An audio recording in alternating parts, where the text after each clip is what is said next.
Title, they are humans too. Give them a chance. Please, shall we rise for the procession as they step in? Shall we rise for the procession? Please, shall we rise for the procession?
May we have the national anthem, please?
University, the first to be hosted under Professor Olushola Babatunde Kehinde since his investiture as the 7th substantive vice chancellor of this university. Please, a round of applause for that. Please permit me to welcome specially on this side of the hall our vice chancellor, Professor Olushola Babatunde Kehinde, and the chairman of this inaugural lecture also, FGSN, FIHLs, who is ably represented here by the Deputy Vice Chancellor Academic, Professor Christian Ndubisi Keobi. Please, a round of applause for him. We also have the university, the registrar of the university, Dr. Bola Adekola. Please, a round of applause for him. The bossa, Mr. Chukwuweke Ezekbeazu. You're welcome, sir. A round of applause for him. The university librarian, Professor Feintola Onifade.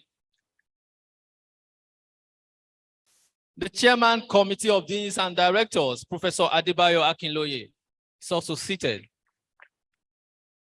And we have the dean, College of Food Science and Human Ecology, the dean of inaugural lecturer herself, Professor Wasiu Afolabi.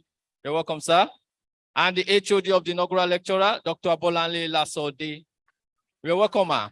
And for the person whom we are all gathered here today, who is going to be telling us about the topic, they are human, give them a chance.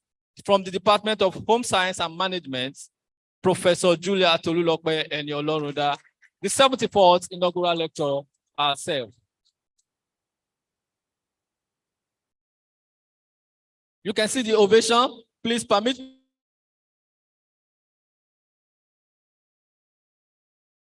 Led by the inaugural lecturer's husband, Dr. Akin Eni-Olorunda. You're welcome, sir.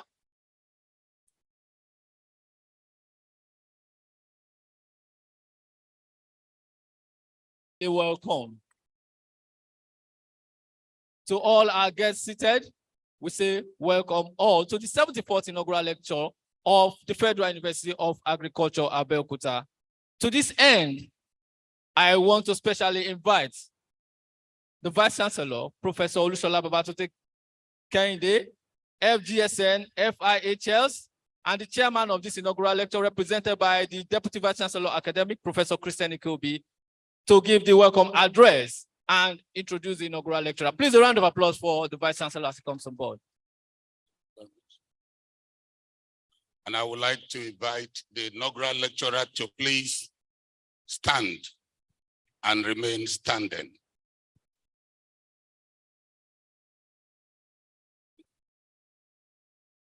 The registrar of the university, the bossa, the university librarian, the inaugural lecturer of today, Professor Julia Tolulokpe Eni-Olorunda, the Dean, College of Food Science and Human Ecology, other deans and directors here present, the head of department, Home Science and Management, other heads of department and units, members of the Eni-Olorunda family, invited guests, and indeed here I should also greet the former principal officers of the university here present, and former acting vice chancellor of the university here present, and former vice chancellor of Augustine University, the pioneer vice chancellor of Augustine University, and his amiable wife here present, members of the university community, gentlemen of the press, distinguished ladies and gentlemen, greatest Funabites. It is my pleasure, on behalf of the Vice Chancellor of the Federal University of Agriculture, Abeokuta, Professor Olusola Babatunde Kehinde, to welcome you all to the 74th edition in the series of inaugural lectures of our great university, the Federal University of Agriculture, Abeokuta, Nigeria. And this inaugural lecture happens to be the first that the 7th substantive Vice Chancellor, Professor Olusola Babatunde Kehinde, will be hosting as Vice Chancellor of the Federal University of Agriculture, Abeokuta. The inaugural lecturer of today, Professor Julia Tolulope Eni-Olorunda, was born in Ado-Ekiti on the 9th of July, 1953, to the family of the very Reverend Solomon Adekola Adeosun and Mrs. Eunice Ibidun Adeosun of the Anglican Communion, both of blessed memory.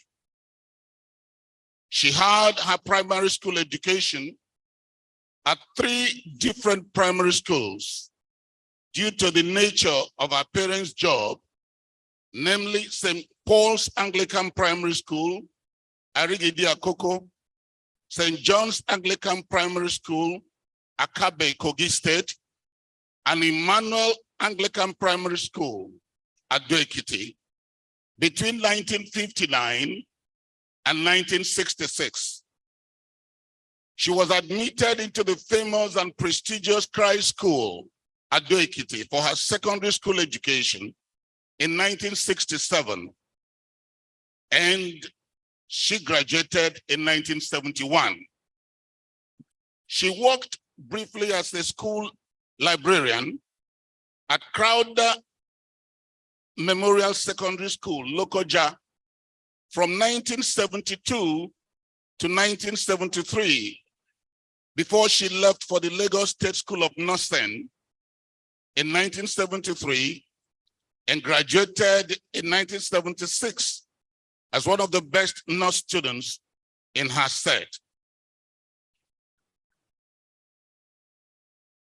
In 1977, Professor Tolu Eni-Olorunda was appointed a staff nurse at the University College Hospital, Ibadan. She had her midwifery training done in service from 1978 to 1979. She met her darling husband at the University College Hospital, Ibadan, when he was a medical student, and they got married in 1980, after which she joined the husband at the Wesley Guild Hospital, Elisha.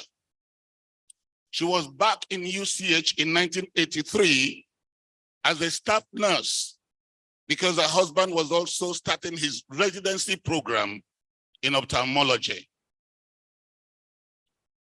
She worked as a clinical nurse in virtually all the units in UCH, such as surgical, medical, pediatric, gynae, accident, and emergency units, among others.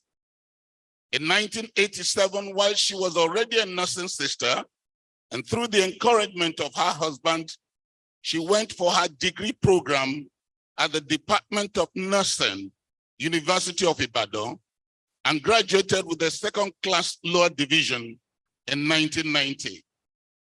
She came back to UCH after completing her first degree and was posted to the Peri-Operative Nursing School as a senior nurse tutor. And she rose through the ranks in her nursing career and became a principal nurse tutor in 1997. Between 1993 and 1998, her interest for persons with special needs made her to pursue her master's and doctorate degrees in special education, specializing in intellectual disability. She was deployed to the Primary Health Care Tutors Program in 1995 as an assistant course coordinator and became the substantive coordinator of the program in 1997, a post she held very briefly before transferring her services to the Department of Special Education, University of Ibadan, in October 1990 to start her academic career as a lecturer too. Professor Tolu Eni-Olorunda rose through the ranks and became a senior lecturer in 2006. She served in many capacities while at the University of Ibadan.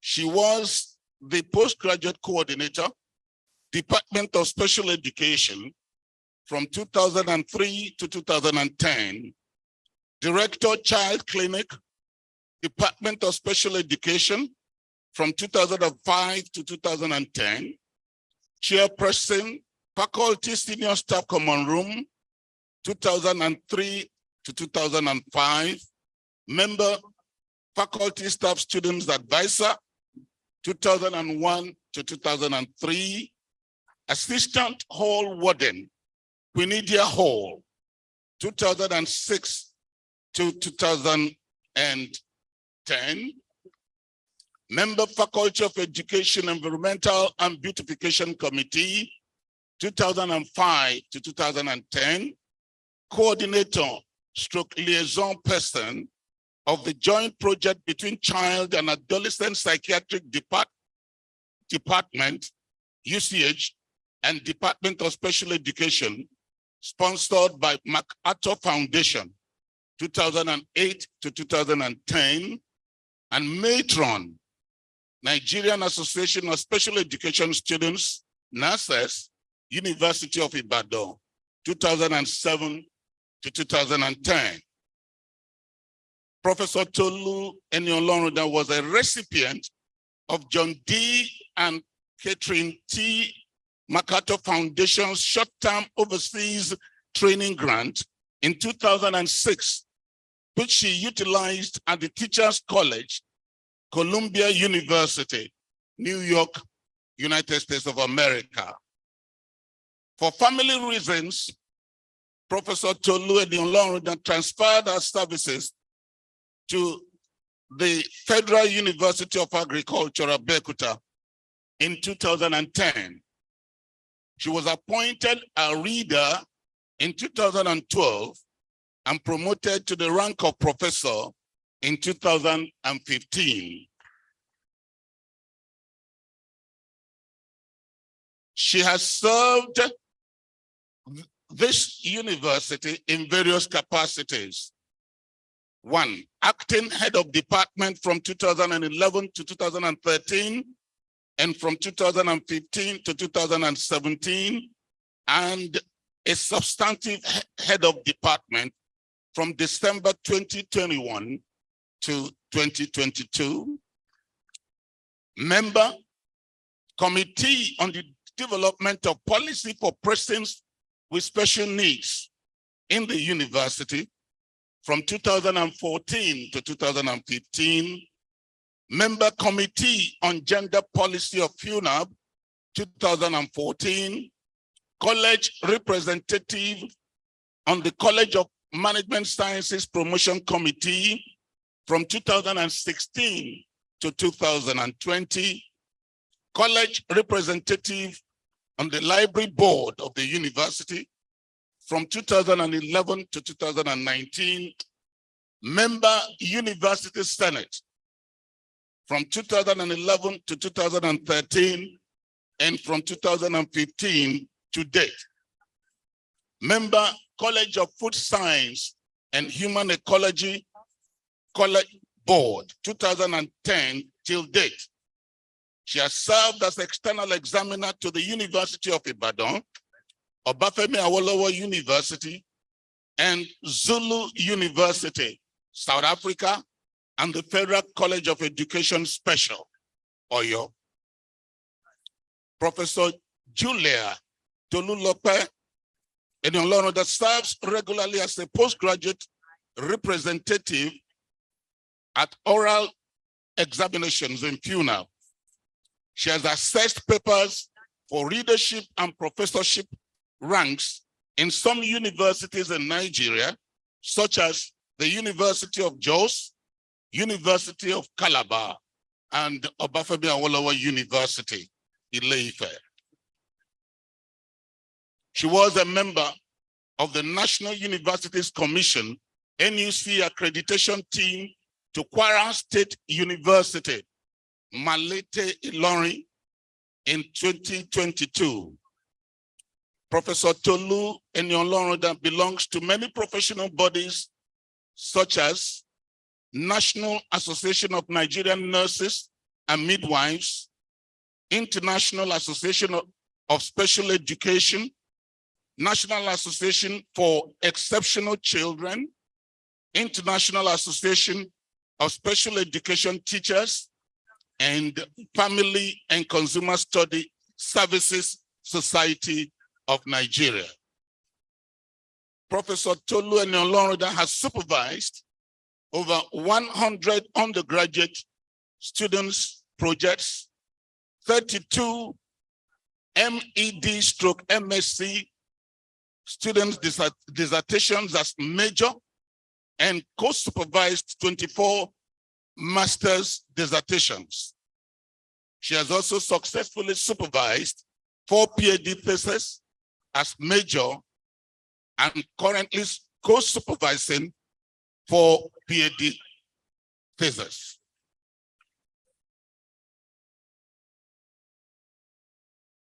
Professor Julia Eni-Olorunda is widely traveled and has attended many international conferences in Namibia, Ghana, Poland, Kenya, Tanzania, Canada, among others, and local conferences within Nigeria. She has presented many quality papers, lead papers, and keynote addresses during these conferences. She is the national chair, Nigeria, for the International Association for Special Education from 2014 till date. She has over 62 academic publications to her credit, including chapters in books and refereed conference proceedings. She served as an editor to the International Association for Special Education from 2014 to 2017, and currently is an editor to the African Journal of Inclusive Special Education. Professor Tolu Eni-Olorunda is a committed Christian and a member of the Jubilee Christian Church International, Abeokuta. She is an ordained elder at the Jubilee Christian Church, a member of the Marriage Committee, and the coordinator of the Young Adult for Christ of JCCI, a marriage counselor, a mother of youths. She is also a long-standing member of the Full Gospel Businessmen's Fellowship International. Here, the husband is the current district coordinator, Southwest Ogun State, and she is the leader of the ladies of the fellowship. She is happily married to her loving, caring, and devoted husband, Dr. Eni-Olorunda, an ophthalmologist, and they are blessed with children and grandchildren. It is my pleasure, on behalf of the Vice Chancellor of the Federal University of Agriculture, Abeokuta, Professor Olushola Babatunde Kehinde, to invite Professor Julia Tolulope Eni-Olorunda to deliver the 74th inaugural lecture titled, "They are humans too. Give them a chance." Thank you, and God bless you. Professor Eni-Olorunda. Please sustain the applause until she takes over the microphone. Please sustain the applause.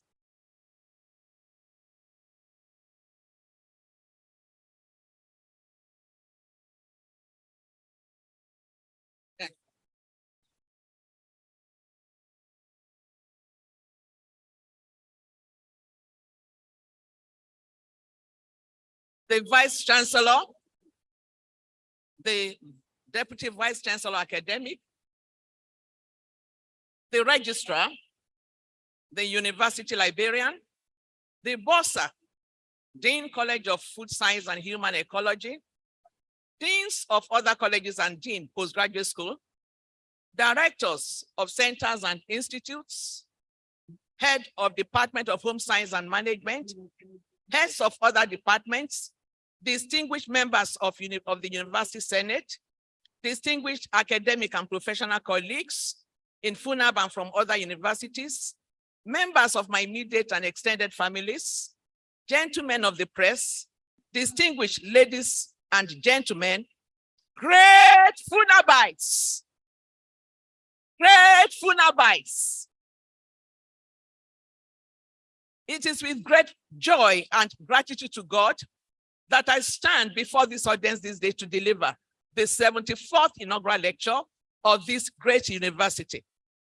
I give God all the glory, all the majesty, and all the adoration for this wonderful privilege. His name be praised forevermore.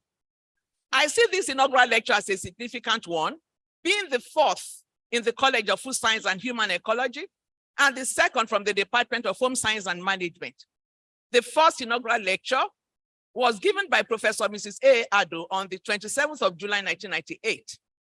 And the title of the lecture was Freedom from Hunger and Malnutrition, an Elusive Right of the Nigerian Child.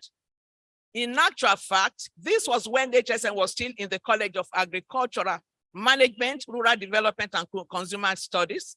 So my inaugural lecture is the very first in HSM under the COLFHEC.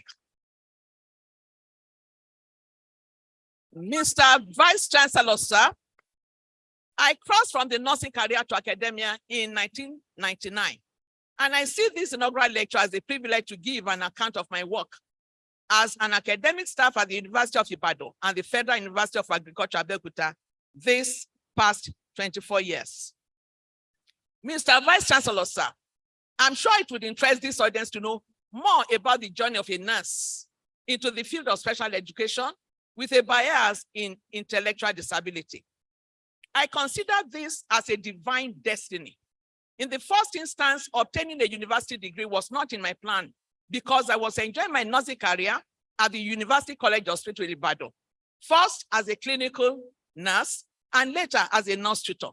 Moreover, it was a pride to be a nurse in the Premier Hospital of UCH, Ibadan, in the 70s and 80s.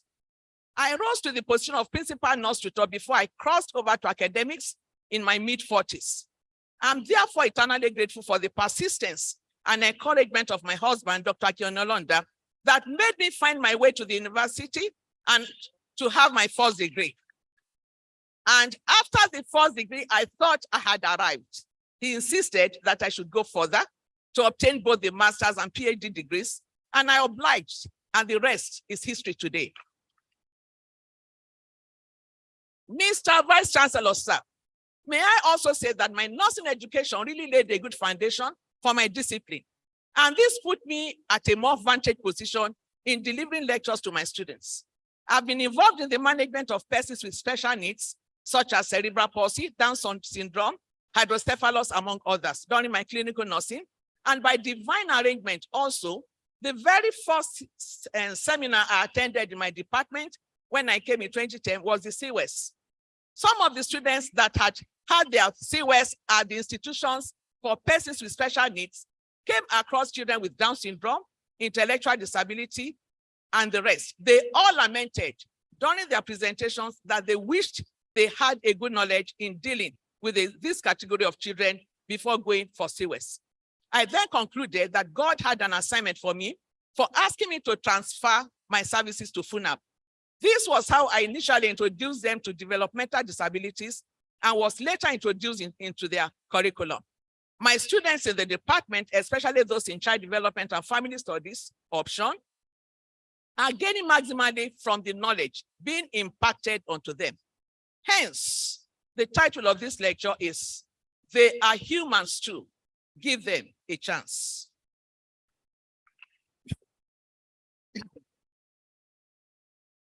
At this juncture, I need to give some clarifications or distinctions in terminologies. It has become a norm in some climes, especially in Nigeria, to refer to children with special needs as physically challenged, which is a misuse of words. However, in the special education parlance, globally, persons with disabilities are referred to as exceptional children or persons with special needs. So I'm expecting that after this lecture, no one would ever call these ones physically challenged. Thank you. This set of people include persons with physical, visual, and hearing impairments, intellectual and learning disabilities, autism, among others. In the same manner, people tend to refer to persons with intellectual disability as having mental illness, but the two concepts are distinctly different. Mental illness is a health problem, while intellectual disability is a permanent condition. Signs that further distinguish mental illness are excessive paranoia, long-lasting sadness, extreme changes in moods, social withdrawal, dramatic changes in eating or sleeping. Depending on the causative factors of mental illness, oftentimes it can be, to a large extent, managed mostly with medications. While intellectual disability, on the other hand, is a disability characterized by significant limitations in both intellectual functioning and adaptive behavior, which covers many everyday activities. History of special education. In actual fact, the history of special education started in France, but the emphasis was really laid in the US. 1817 marked the first special education school in the US, School for the Deaf.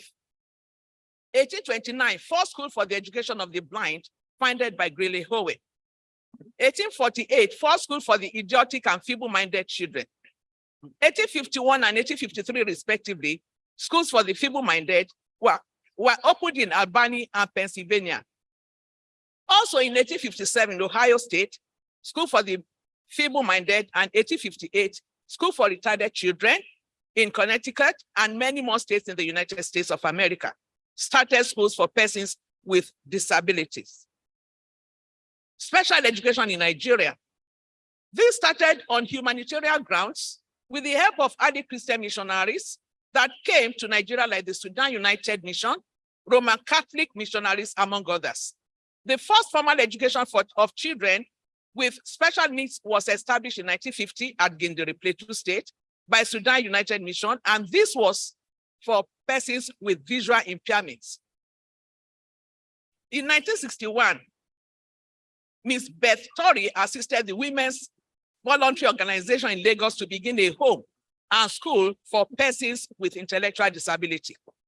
In 1965, the centers at Oji River was established by Dr. Money, Reverend Badan, and Dunn, which offered primary education for those that were blind, deaf, and also physically impaired.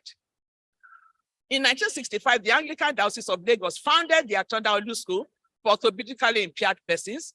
The government in late 1970s became responsible for persons with special needs by providing special education and related services to individuals with disabilities. In 1977, the University of Ibadan established the Department of Special Education. Federal College of Education, Oyo, was also established the same year. University of Jos also established the Department of Special Education in 1978. Mr. Vice Chancellor, sir, one would expect that with the many years of the introduction of special education in Nigeria, the society would have embraced persons with special needs much more than what we have today. But alas, the attitude of people generally towards persons with special needs is not too encouraging. Population of individuals with special needs in Nigeria. The World Report on Disability indicated that about 25 million Nigerians had at least one disability, while 3.6 million of these had very significant difficulties in functioning. As of the year 2020, there were reportedly over 27 million Nigerians living with some form of disabilities. However, there is no actual data for persons with special needs in Nigeria, as the last census was conducted in 2006. National educational policy and legislation for persons with special needs in Nigeria. The NPE was established in Nigeria in 1977 with a section devoted to the issues of special needs education. It is worthy of note that Nigeria ratified the United Convention on the rights of persons with disability on 30th March 2007, but was signed into law in January 2019 by President Muhammadu Buhari. Nonetheless, Laolu Olawumi, the program manager at EU delegation to Nigeria in 2021, reported that the passage of the disability rights law in 2019 is commendable, but the implementation is most crucial. Though this lecture focuses on persons with intellectual disability, it is important to shed light on developmental disabilities. Developmental disabilities are severe, long-term problems which affect mental and physical abilities, which are usually lifelong and can affect everyday living. Common developmental disabilities are autism, which is a neurodevelopmental disorder characterized with communication challenges, social interaction, and repetitive behavior. Cerebral palsy is a group of disorders that affect muscle movement and coordination, and the word cerebral implies the brain, and the word palsy refers to challenges with moving the muscle or body. Down syndrome is a chromosomal disorder in which the affected individual has 47 chromosomes instead of 46. Intellectual disability. This is the state or condition of incomplete mental development which results in intellectual challenges as well as difficulties in adaptive skills. USDE and the American Society of Intellectual and Developmental Disabilities defined ID as significantly sub-average general intellectual functioning existing concurrently with deficits in adaptive behavior and manifested during the developmental period that adversely affect a child's educational performance. ID consists of three major characteristics, namely IQ, 70 and below, significant limitations in adaptive behavior, and the onset of disability that occurs before age 18. Etiology of intellectual disability. In the etiology of ID, there are three factors that are associated with it, namely prenatal factors, perinatal factors, and postnatal factors. Of course, the prenatal factors include the genetic abnormality, maternal malnutrition, excessive exposure to radiation by the mother, and so on and so forth. Perinatal factors include premature delivery, umbilical cord accidents, misuse of forceps, head trauma at birth, intracranial hemorrhage, among others. And postnatal factors include head injury in the child, infections in the baby, malnutrition in the child, environmental deprivation, among others. Categories of intellectual disabilities. We have four categories. The first one is mild intellectual disability. This constitutes the largest class of individuals with intellectual disability. IQ ranges between 55 to 70. They excel in other areas such as sports, games, farming, etc. No obvious physical disabilities could be found. difficulty in learning school subjects. The second is the moderate intellectual disability. Disability is often more obvious than the mild group, and IQ ranges between 45 to 55. They display more of the physical and behavioral characteristics. They can benefit from sustained appropriate training and education in special and inclusive settings. Learning is on functional levels of reading, writing, and arithmetic, self-help, and vocational skills. Severe intellectual disability, often more obviously noticed. IQ is between 25 to 45. With a lot of effort, they can be trained in a few self-help skills, such as feeding and toileting. Profound intellectual disability, more and gross disability. IQ is between 0 to 25, requires lifelong care in mental deficiency hospitals or institutions. Mobility is very difficult and can obviously not help themselves in any self-help skills.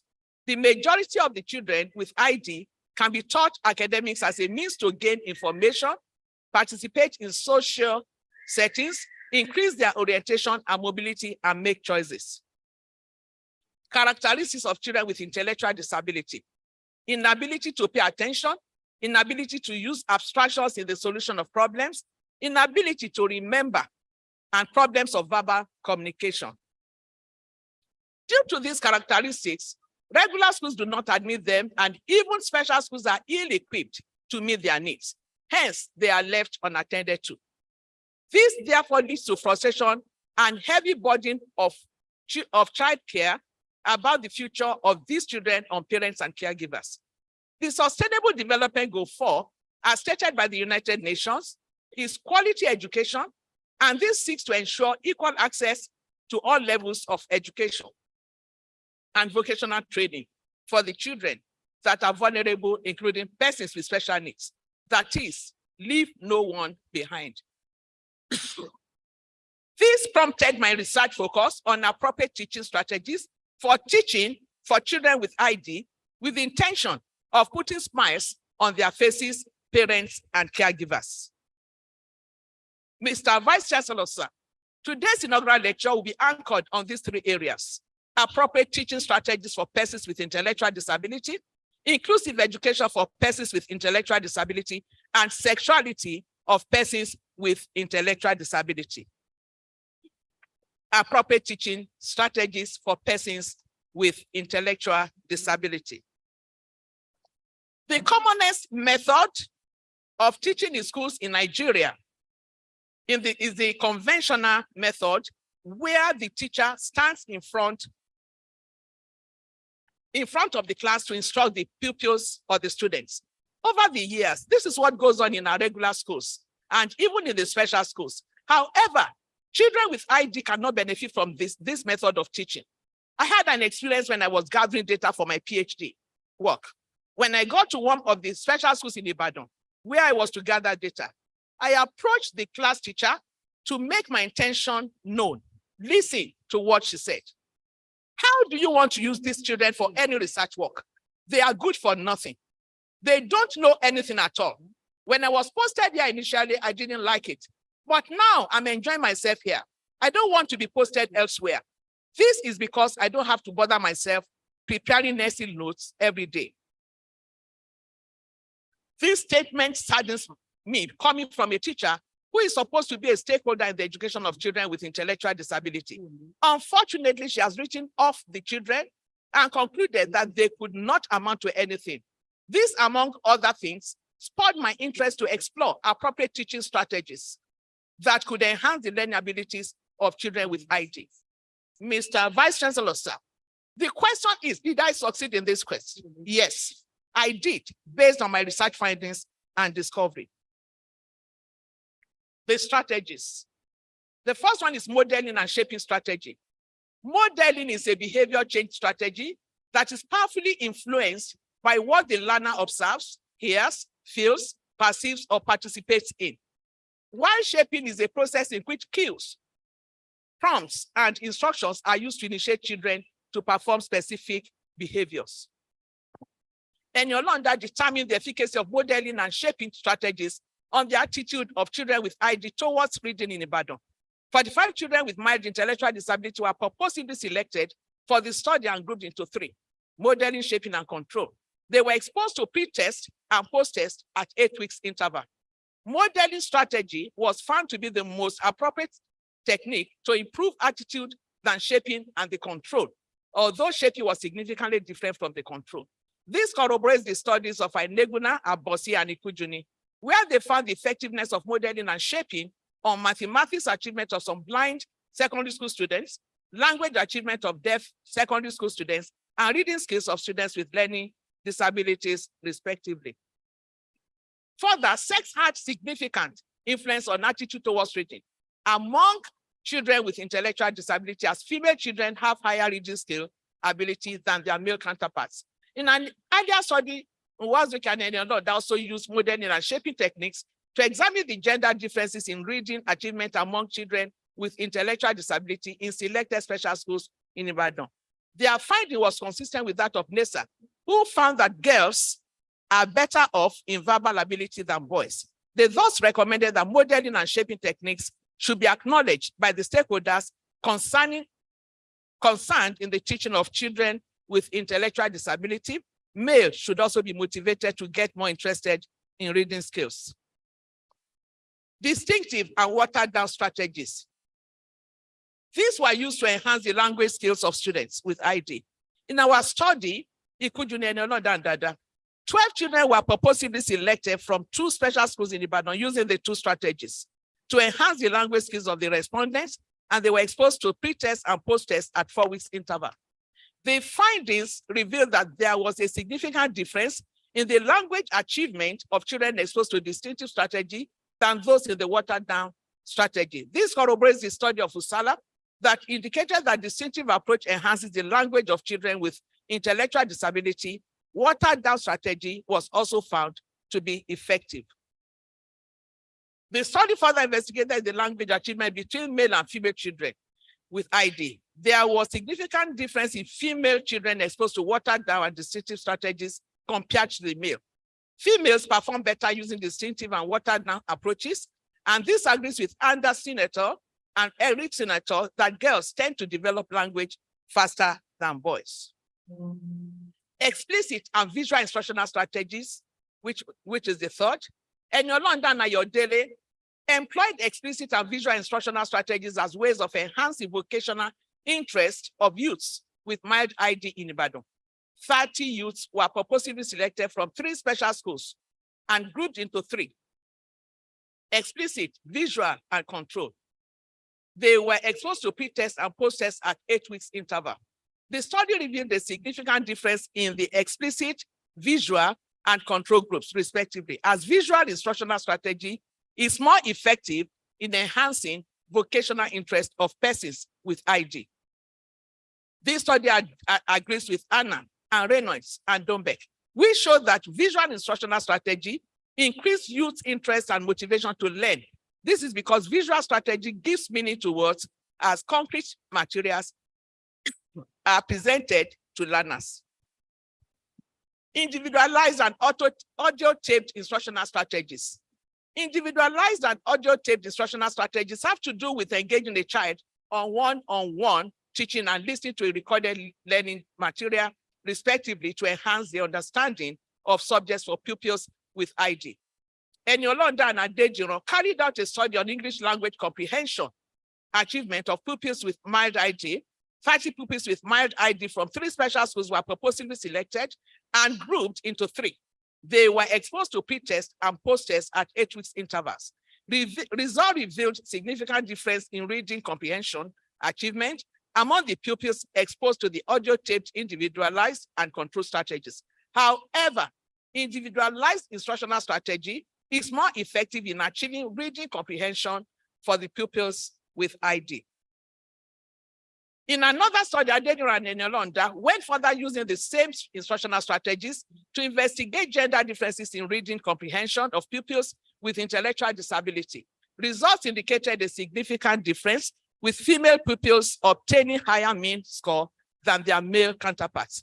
This corroborates the studies of Nwazwike and Eni-Olorunda 2010, where it was shown that females perform better in reading skills, language achievement, and attitude towards reading using behavior modification approaches than male. Ishawumi Oyudonya and Eni-Olorunda carried out a study on the self-help skills of 75 pupils with moderate intellectual disability that were purposely selected from 3 special schools in Lagos. Specifically, the study looked at the eating and brushing of teeth skills, respectively. Video modeling and drama therapy were teaching strategies utilized. Findings from the study revealed that video modeling and drama therapy were effective in enhancing self-help skills of pupils with moderate intellectual disability than those in the control group. Mr. Vice Chancellor, sir, did I succeed in the use of these teaching strategies in enhancing the lives of children living with ID? The answer is yes. These strategies, individualized, watered down modeling, shaping, and strategies were introduced to my research team by my research team to enhance teaching and learning of pupils' children with ID. And I'm bold to say that we are recording positive results. For example, a few special schools in Ibadan, the Child Clinic, the School for the Handicapped at Ijokodo. Then in Abuja, one of my students, my PhD students that graduated also has a school, Mercy Springs International School. They are also instructing the pupils using majorly individualized, watered down, as well as modeling and shaping strategies. However, just 2 of the strategies are being used presently in some public special schools in Abeokuta. About a year ago, I had the opportunity to also attend to a pupil with learning difficulty at the Funaab staff school. And this was an opportunity to address informally a few teachers on how to handle such children in the classroom. Subsequently, I was invited to come and educate the teachers on how to handle them. And they are very much interested, and I believe they are also following suit. My research contribution to knowledge part B is inclusive education for persons with intellectual disability. Mr. Vice Chancellor, sir, the education of children with special needs has been facing many challenges in Nigeria for some decades now. Factors such as culture, beliefs, religion, level of education of members of the community, among others, have been identified as the major stumbling blocks. Eni-Olorunda carried out a study on the perception of special teachers, special and regular teachers on inclusion of children with ID in regular schools. Regular school teachers were of the opinion that the environment in regular system is not conducive for inclusive education. Putting persons with mild intellectual disability with others in the same class will slow the progress of other children without ID.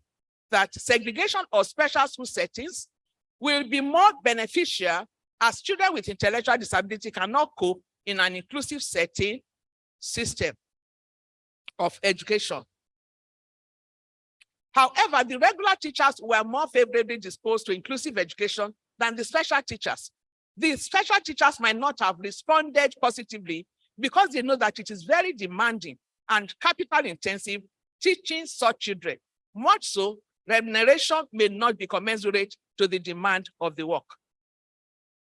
Another study was carried out by Eni-Olorunda and Ogunleke 2005 on the acceptability of children with ID by regular pupils before and after inclusion in Oyo Town. 4 children with ID were included among the 30 regular pupils for 6 weeks. The regular pupils did not readily accept children with ID before inclusion, but after 6 weeks of inclusion, they readily accepted them. Also, the social interaction among the regular pupils and children with ID was a lot better after the 6 weeks of inclusion. The results was corroborated by earlier study carried out by Farrell and Eni-Olorunda that pupils benefit socially and academically when placed in an inclusive educational setting. Similarly, Eni-Olorunda and Adeboye 2014 worked on exclusion of children with ID from regular classrooms. Regular school teachers agreed that children with ID should not be in the inclusion class because, in their opinion, these children cannot learn anything. In addition, the teachers also responded that since they were not special teachers, they did not have the experience to teach the children if they were included in the regular setting. Fakolade and Adewuyi earlier remarked that the last 3 decades have witnessed an international debate, particularly in developing countries such as Nigeria, on why children with disabilities should be accepted and included rather than excluded in the regular classroom. However, there are lots of challenges militating against the survival of inclusive education, some of which are lack of teachers, too large a class, lack of teaching resources, among others. Efforts are being made to encourage more private institutions to embrace inclusive education. The last aspect that I'm going to discuss this afternoon is sexuality of persons with intellectual disability.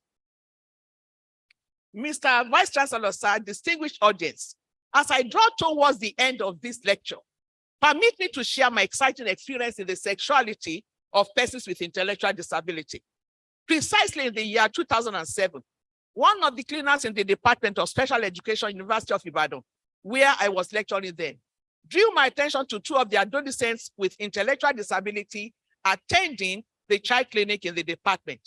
Now, the child clinic is where children with intellectual disability and other developmental disabilities are admitted for better learning. She said, Dr. Eni-Olorunda, I'm so sorry for all of you lecturers in this unit. Very soon, you would have a pregnant girl in your hands. When I asked why she said that, she narrated the whole story, and it was that she had consistently watched this boy and the girl that come early to school and discovered how they trail each other. It was obvious that they were developing affection for each other, and something needed to be done to arrest the situation playing out. Based on this revelation, Eni-Olorunda carried out a study on the sexual behavior of adolescents with ID in Ibadan. 46 teachers, 14 parents, and 21 adolescent respondents from 2 special schools participated in the study. Findings revealed that adolescents with ID are sexually active. The respondents reported that they enjoyed the company of opposite sex all the time, loved to play with opposite sex, and responded that their parents are worried about their sexual activities. Similarly, a higher percentage of the teachers indicated that some adolescents are always in company of the opposite sex, arouse themselves sexually, and seek attention in the class. Parents reported they were not aware of the sexual activity of their children with intellectual disability and believe that their adolescent children with ID cannot be sexually active and have never seen them with the opposite sex. This may be due to the fact that parents of these adolescents could not imagine that adolescents with low cognition and who are behaving far below their chronological age will be sexually active. However, a few of the parents agreed that their children are sexually active. It is worthy of note that in a similar study carried out by Eni-Olorunda Ojora-Besa in Oyo, Ogun, and Lagos states, parents believe that their adolescent children with developmental disabilities can be sexually active and know how to communicate with their children about sexuality. This result is at variance with the earlier findings by Eni-Olorunda, 2009, who reported that parents believe their adolescent children with ID cannot be sexually active and have never seen them with the opposite sex. Asuzu reported that sexual behavior is a natural phenomenon, wanting to be touched, loved, and cared for, and that physiologically, the body will respond spontaneously to sexual activities, irrespective of whether the individual has intellectual disability or not.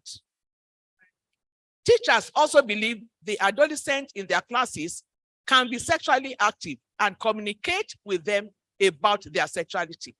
This is in line with Eni-Olorunda that teachers or caregivers know that children with developmental disabilities are sexually active. Mr. Vice Chancellor, sir, unfortunately, adolescents with intellectual disability have been ignored by profession, excuse me.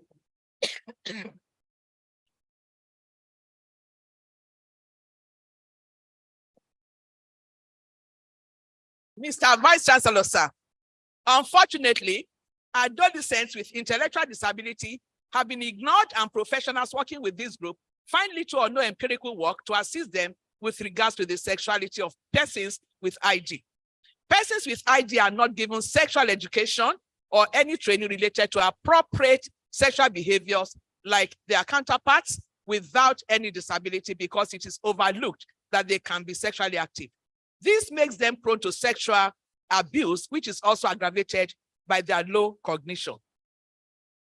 Mr. Vice Chancellor, sir, and excerpts from Saturday Vanguard of January 3rd, 2009, titled Incredible Story of Newly Wedded Mentally Challenged, who lived at a Robodo orphanage home, Ijebu-Ode, Ogun State, were asked why they decided to marry each other. Their response was that we love each other, despite the difficulty in expressing themselves. This confirms the fact that sexual drive is a natural phenomenon, irrespective of the nature of disability. Obviously, persons with ID are humans too. The society should give them a chance. Similar studies on the sexual behavior of children with autism and ID were carried out in the Netherlands and Canada, respectively. In the Netherlands, De Winter reported that almost all the autistic boys in their study have had sexual experience, despite the fact that their parents underestimated the sexual experience of their sons. Similarly, Dupras et al. Discovered that adolescents with intellectual disability are sexually active. They further reported that the respondents expressed their sexual interest verbally and physically. This confirms the fact that children with intellectual disability or any form of developmental disability are sexually active because sexuality is a natural phenomenon in every humanity, disability notwithstanding. Mr. Vice Chancellor, sir, ladies and gentlemen, I believe that from the foregoing, everyone is convinced that there is a great ability in children with intellectual disability. They are humans too. Give them a chance. However, let me crave your indulgence as I summarize this lecture with this short video clip. 23-year-old Dayo Yahya suffers from Down syndrome. He is the first son of the Yahya family of Bachita Road, Adewale, Ilorin, Kwara State. From childhood, his parents discovered his physical deformity and inability to cope in school. I was watching TVC news.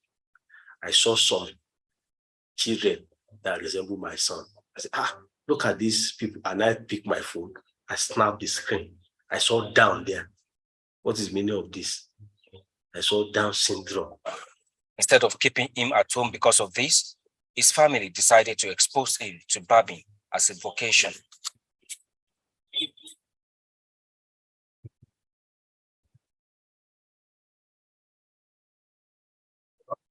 After some time, I discovered that the only work that I think he can do that is not stressful, that will not require to crack much brain, is barbing salon. That really impressed me because when you bring come to my shop, you don't do anything. You don't know how to do anything. But when you come, I'm trying to train you.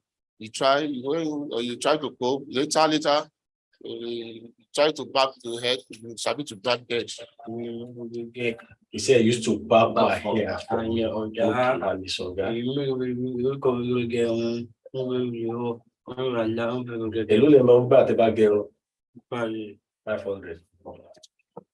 Was also trained on how to drive, and today Dayo is a licensed driver. He drives his siblings to school.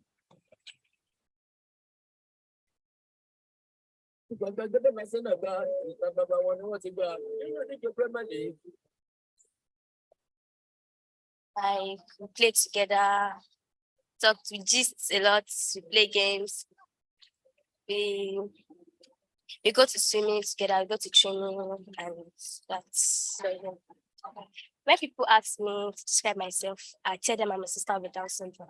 So I'm proud that we have a Down syndrome in our family. One of these days, he was driving along the road. I was called that police have arrested him. Getting to the policeman, I said, please, can I talk? Can you allow me to call? The man said, yes, you can talk. I said, please, can you look at him very well? Can you have somebody like him and keep him at home? Immediately, the policeman removed his cap. He removed his glasses. He looked at me. He said, He has somebody like him in their village that they used to move about that. Henceforth, please, as you remove the liner's permit, if anybody arrested him in Kwara State, I should let him know that he can't drive anywhere. Dayo visits the Kwara State Stadium regularly to ride bicycle and play table tennis.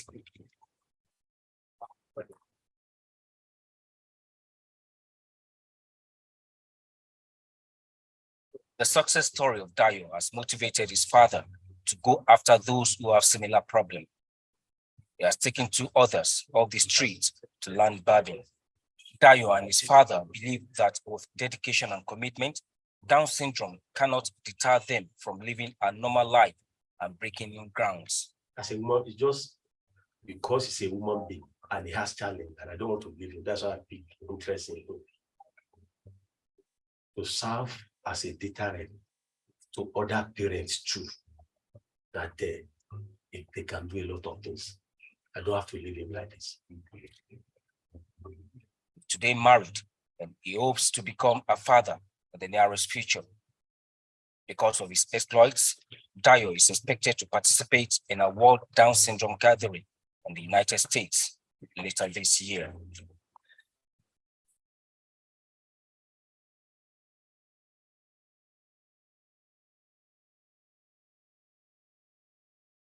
Mr. Yahaya, the father of Dayo, and Dayo, they are here present. Please, can you rise up for recognition?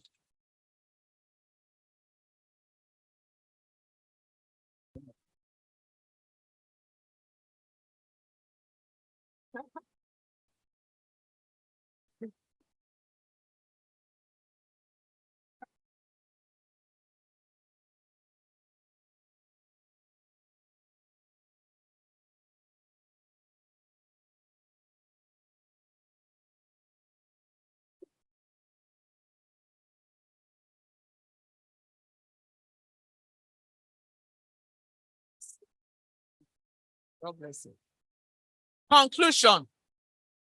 Mr. Vice Chancellor, sir, and distinguished ladies and gentlemen, I've been able to clarify and correct the misconception that persons with special needs are referred to as physically challenged.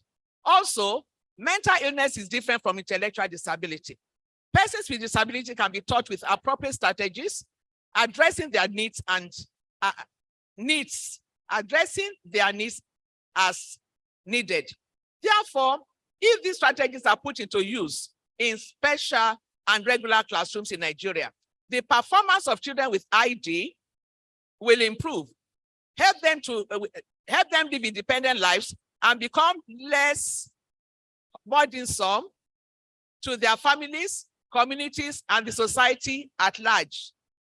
In addition, irrespective of disability, persons with disability are sexually active and should be given adequate attention to enable them benefit from this abundant life of nature. Recommendations.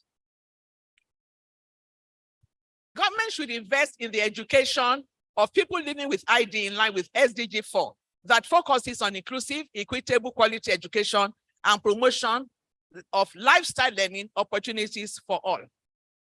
Adequate budgetary allocation should be made a priority for special education due to the cumbersome nature of their training, as well as the need for a lot of human and material resources for them. Inclusive education is what is practiced in majority of the developed countries, and Nigeria should not be an exception in this global move. Therefore, public enlightenment will assist in dispelling the myth around persons with ID.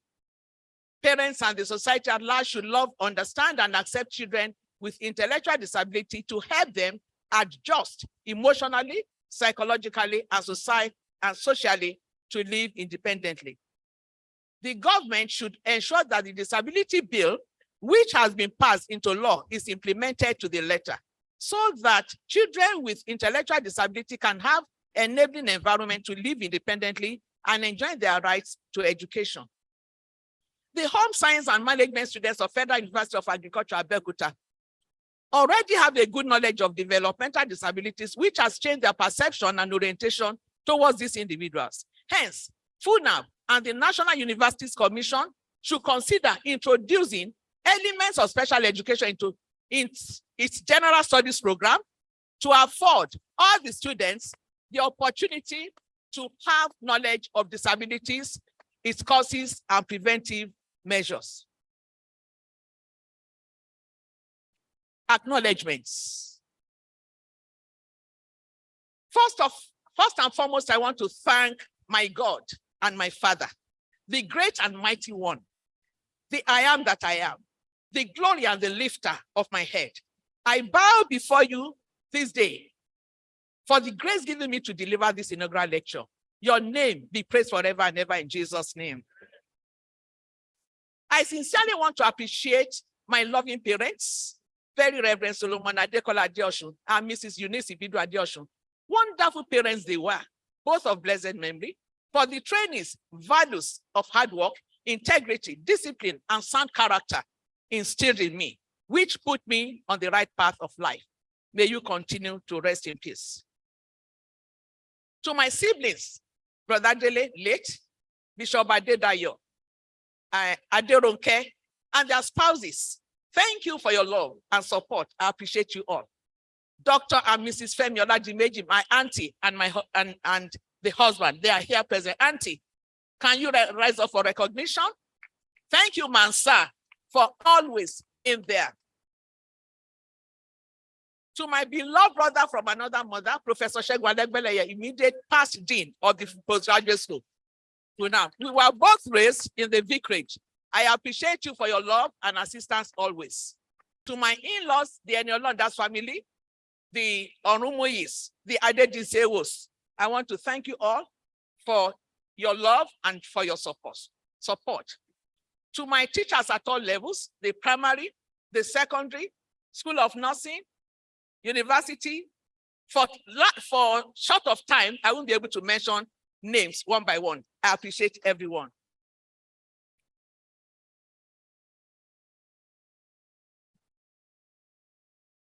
My postgraduate lecturers at the Special Education, Faculty of Education, Professor Mojo Yebola, Professor Nwazoke, Professor Ademokoya, and the rest. I appreciate you all. God bless you.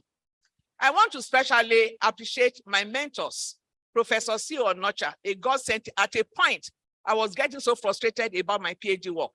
He took interest in my work and reassured me that all would be well. His support is indelibly written in my heart. Professor C.O. Kolawole, I thank him for his assistance always, for painstakingly reading through this inaugural lecture and providing excellent guidance. I was appointed in 1977 as a staff nurse by the University College Hospital in Ibadan.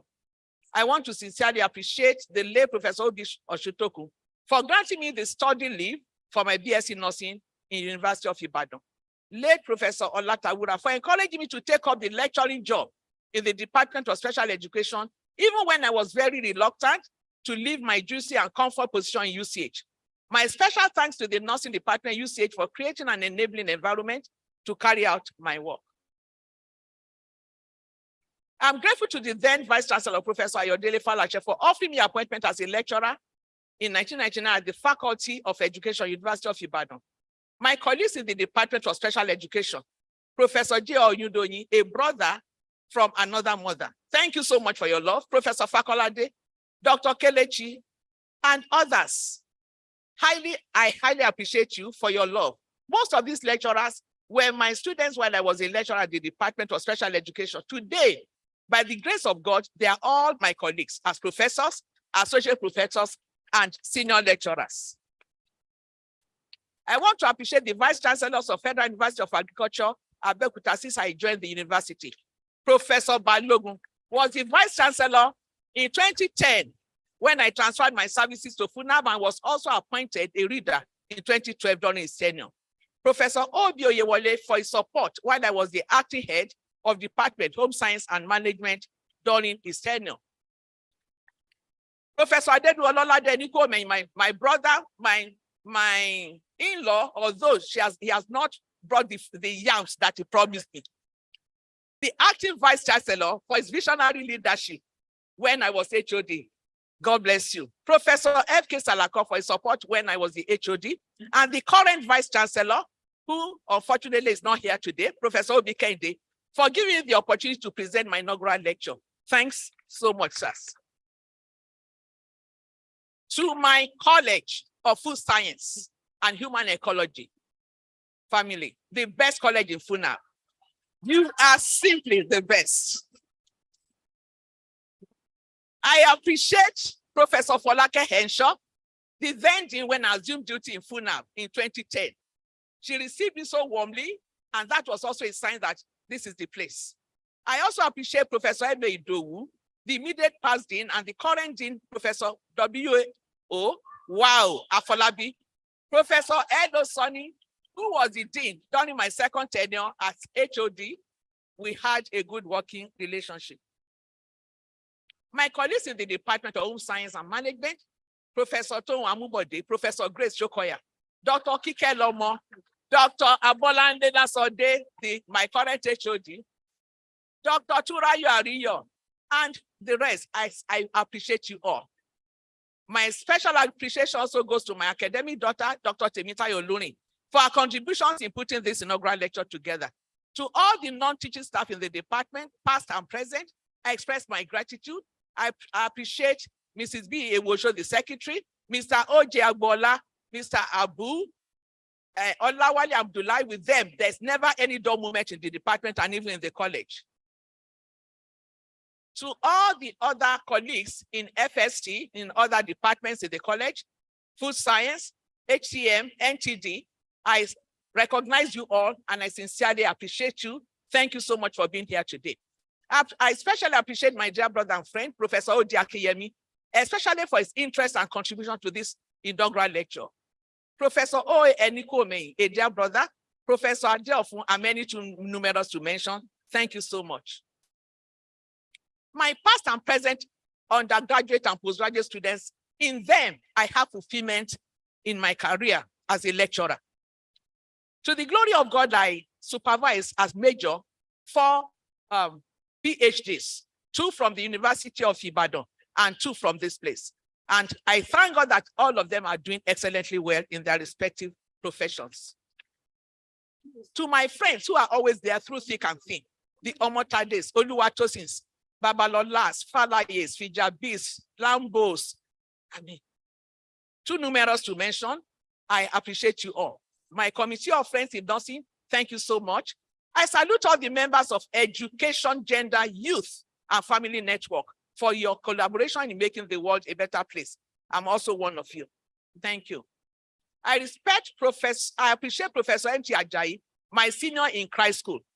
Well, it was harsh when he was there, but now we are colleagues. And my classmates, 67 to 71 set at Christ School Abeokuta. Thank you for your love and presence here today. I appreciate my brethren at the Christ Chapel, UCH Ibadan, Professor and Professor Sam Omokojon and others. I appreciate you all. I acknowledge my late senior pastor, who's Odima Obed, and his amiable wife, Pastor Mrs. Chi Obed, and all other members of Glory Tabernacle. Thank you so much. To my Jubilee Christian Church, Abeokuta family, I want to specially appreciate my general overseer, Reverend Dr. and Reverend Mrs. Remi Adeshino, for their love, sound teaching and prayers. I appreciate all the other pastors, the SGOs, the STGOs, Ogunpolas, Shobawales. Thank you so much. And to the elders, Mrs. Falola, Elder Patience Eleshi, and all the rest, I thank you all for being here today. The Full Gospel Businessmen's Fellowship International has been a place of fulfillment for me since I became a member in 1983. I appreciate the love and joy we share together and the sound biblical teachings. I want to appreciate the past regional vice president and even the current vice president, Mr. and Mrs. Fola Aguda. Mrs. Aguda is here this afternoon to represent on behalf of herself and the husband. Thank you so much, Mrs. Aguda, for being here. Dr. Adebola Olubanjo and uncle, thank you so much. To all the district coordinators, the national directors, field reps, chapter presidents, I appreciate you all. You're all recognized. I want to specially appreciate the publication committee members led by Professor Helen Bodude for their time and useful contributions to the improvement of the quality of the manuscript of this lecture. Thank you so much. And I also appreciate Kenneth Akochi for typing this manuscript, Mr. Akinola, Mr. Charles Geteloma, and so on. I cannot thank Professor Lua, Kemi Fakoju, and Mr. Adeoye Okubena enough for their help in preparing this lecture. God bless you all. The Lord bless our marriage with 3 wonderful children. Architect Otito Eni-Olorunda, who is late. Barrister Inolowo Orumoye, here present today. Engineer Ifejesu, thank you that the Lord brought you eventually. Thank God. Otito, I really thank God for the opportunity given to me to be your mother for 25 years. You departed this world 17 years ago. You are such a rare gem and a lover of God indeed. You accepted Jesus very early in life, and you loved and served him till you took your last breath. The Lord will continue to uphold us in the name of Jesus. Barrister Inolowo Eni-Olorunda, Barrister Inolowo Orumoye, and Engineer Ifejesu Eni-Olorunda. How do I thank you enough for being such loving and caring children? You are both a gift from the Lord. Thank you for your encouragement, spiritual and emotional support in ensuring I stayed alive after the demise of your brother, who I still cherish till now. The Lord will grant you all long life and greater heights you will attain in Jesus' name. God in his own wisdom gave me another son, Engineer Yotunde Orumoye. Indeed, you brought joy to my life and our home when you got married to our daughter in Olowo. I appreciate you so much. You are not a son-in-law, but a son. I also thank God for giving me a daughter and not a daughter-in-law, Dr. Demilade Eni-Olorunda. Thank you for your love and care and for always welcoming me in your home. Daddy children, I love you loads.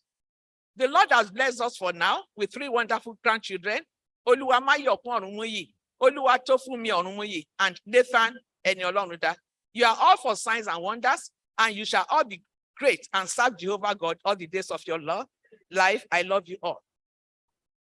Finally, I want to thank my dearly beloved husband, my crown, the joy of my life, and ophthalmologist par excellence, Dr. Eni-Olorunda, a lover and a servant of God, always thinking the best for me, always looking for my progress and ensuring I excel in all my ways. Thank you for standing by me through the thick and thin. Thank you for your unreserved love for me and for helping me to get to the peak of my career. You are simply the best. Dr. Eni-Olorunda, can I recognize you? Thank you. Honey, you shall live long to enjoy the fruit of your labor. Mr. Vice Chancellor, sir, distinguished ladies and gentlemen, I want to thank you all for making time out to be here to honor me today. The Lord will honor you all. Please join me to sing one of my favorite songs, Oluwa Etobi. Oluwa Etobi, Etobi, oh, Etobi. Oluwa Etobi, Etobi, oh, Etobi.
Thank you.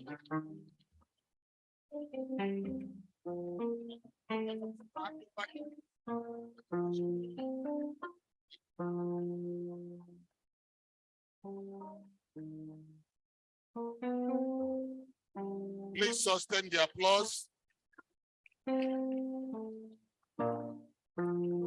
Please sustain the applause for the 74th inaugural lecturer of our great university, Professor Julia Eni-Olorunda. Congratulations, man.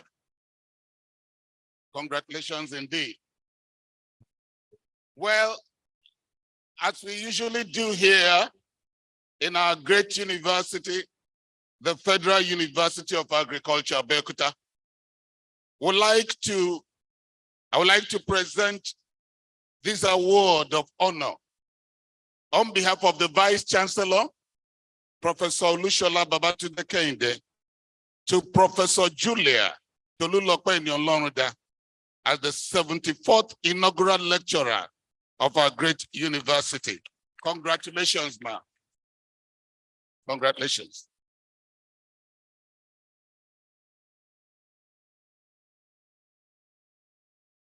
That's not.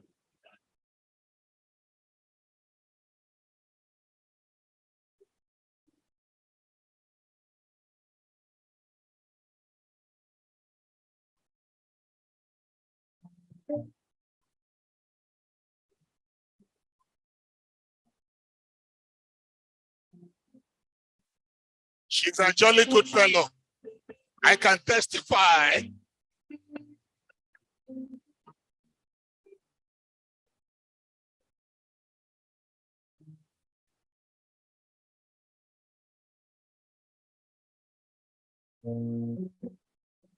Okay. Reserve that. Thank you very much indeed. Again, on behalf of the Vice Chancellor, Professor Olushola Babatunde Kehinde, I would like to present our signature products from the Federal University of Agriculture, Abeokuta, to honor you on this day. Congratulations, Professor Eni-Olorunda.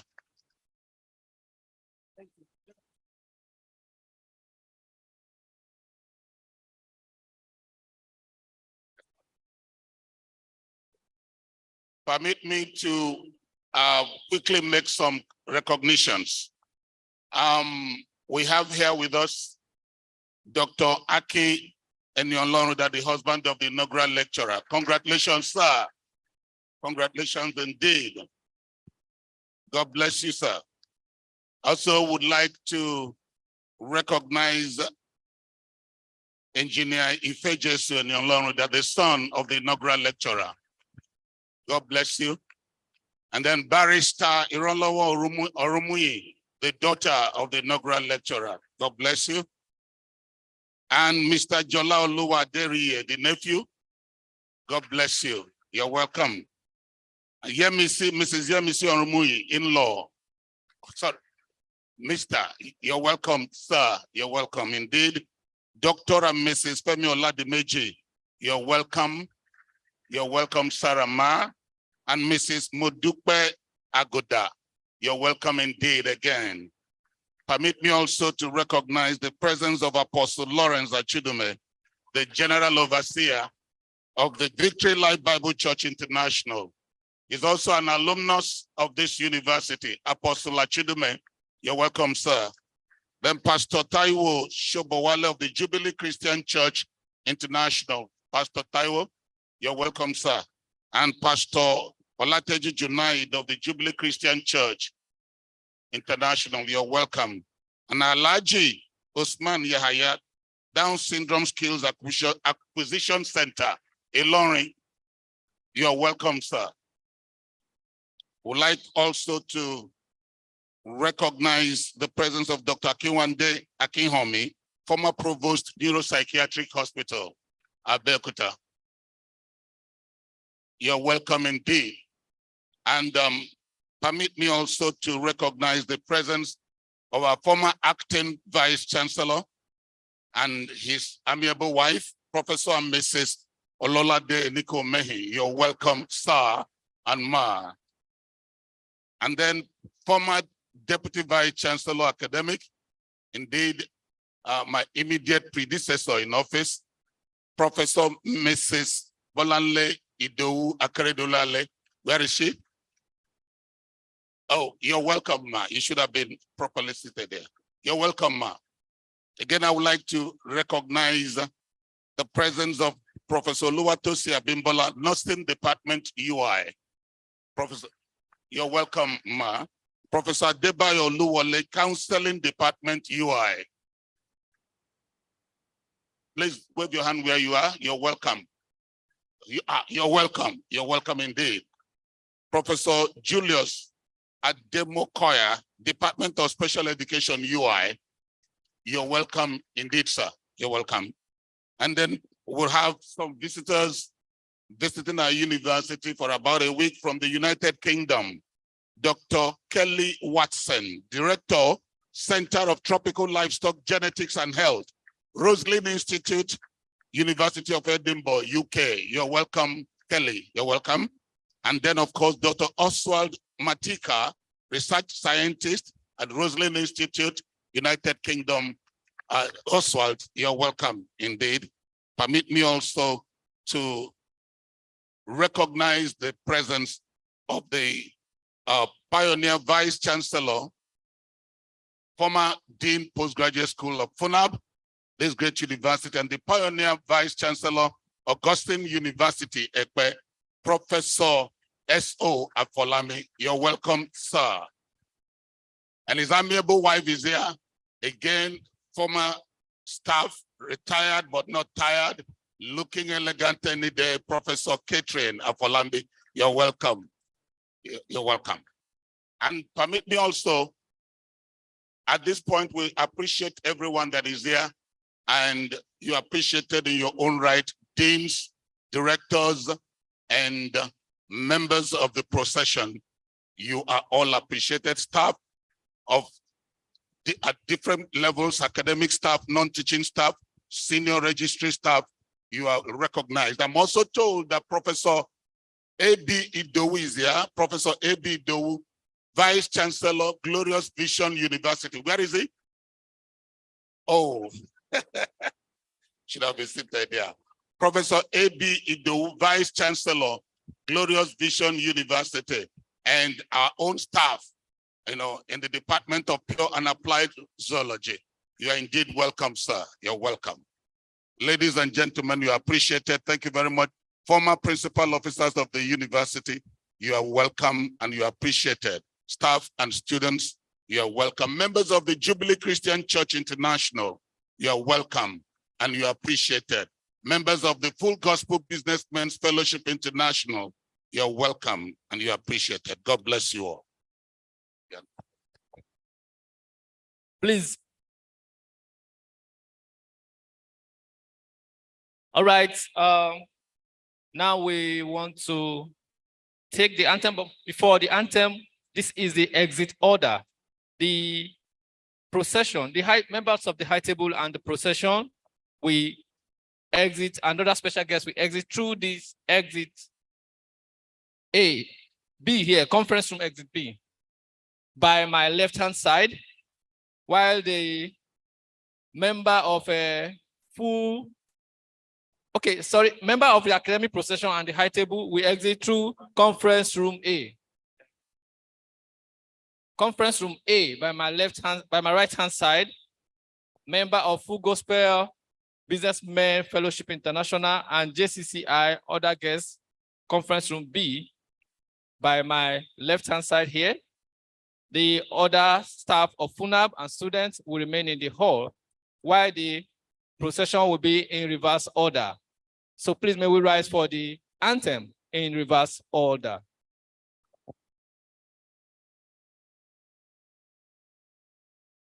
Funaab anthem.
Please let's remain standing as the members of the high table and the procession take their leave.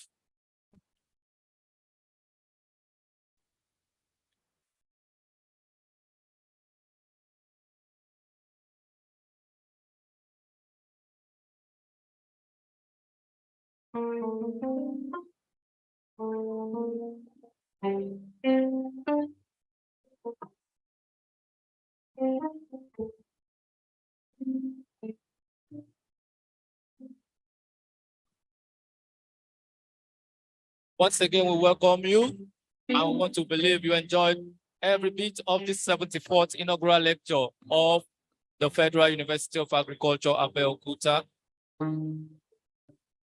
Thank you very much for making our time to be here, and we look forward to seeing you again when we have our next inaugural lecture.